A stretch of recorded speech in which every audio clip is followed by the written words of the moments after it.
Hi, Joe the Cigartainer here, and today I'd like to tell you how I got into the luxury tobacco industry. Back in 1991, when Elaine started with General Cigar, I was working for the Bell South Yellow Pages here in Atlanta, selling the largest advertising program ever in the history of the Yellow Pages for an inside salesperson. So I was cruising. But in 1993, Elaine got promoted to premium cigar rep, and that meant that she was traveling 5 states calling on cigar shops, small businesses, but premium cigars, Macanudo, party guests. She would be bringing home these cigars, telling me the stories about how she was learning so much from these retailers and their customers. So in 1995, I was all excited to be able to go to the big Cigar Show down in Orlando that year.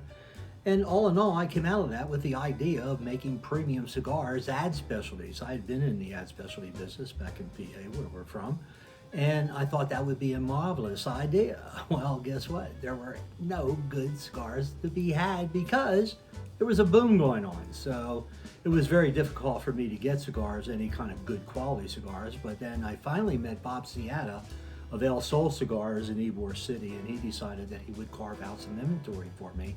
So I had Bob's inventory, and I had stickers made down at the sticker factory in Cape Coral, Florida. So I was off and running.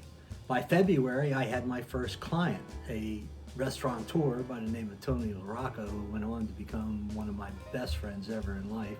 He's now deceased, God rest his soul. But Tony really encouraged me throughout the entire affair of being in business. He was a businessman, just a great guy.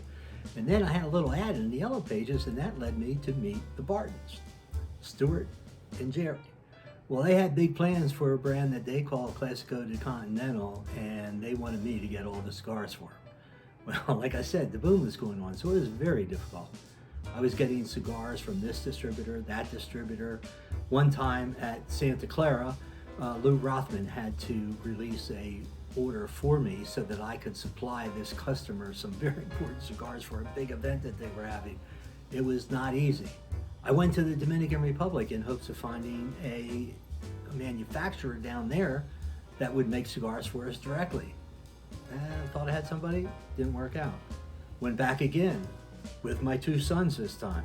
We searched. We thought we really had somebody this time. We came back, the Bartons, they were happy. Hey, we were off and running. They were going to have a big supply. We had big inventory for them. But in the end, the cigars really were not very good. So the Bartons, they lost heart. They went away. I, on the other hand, I was tearing on. I, at this time, had already become full-time in the business. I'd left the Yellow Pages. And I was determined to make it in the cigar business, and I created a brand called Millennium. It was very difficult, but in 1998, I got Guillermo Leon of La Aurora. That's the oldest cigar factory in the Dominican Republic since 1903.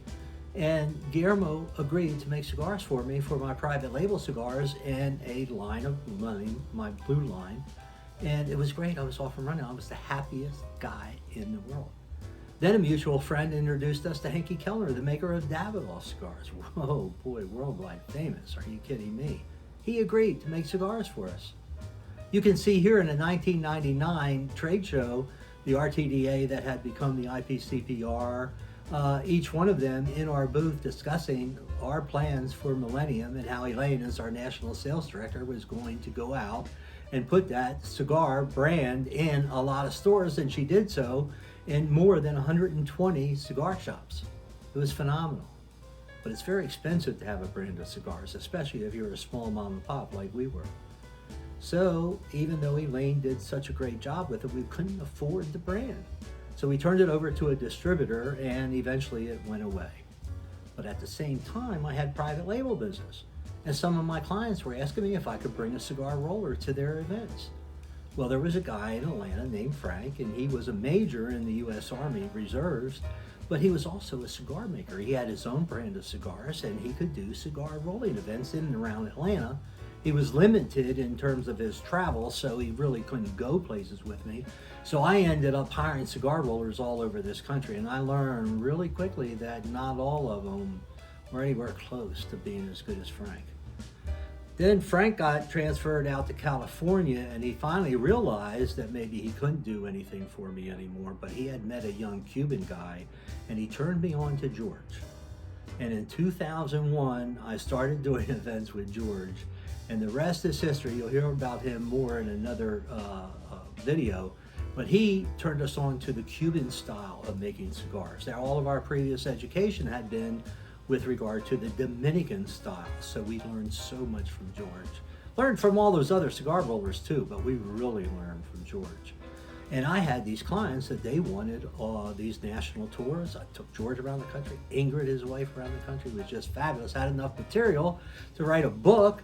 You'll hear about that in another video also. But in 2009, we were back at the big cigar show, exhibiting the book and solidifying our relationships with, again, Guillermo and Hanky, and Benji was there.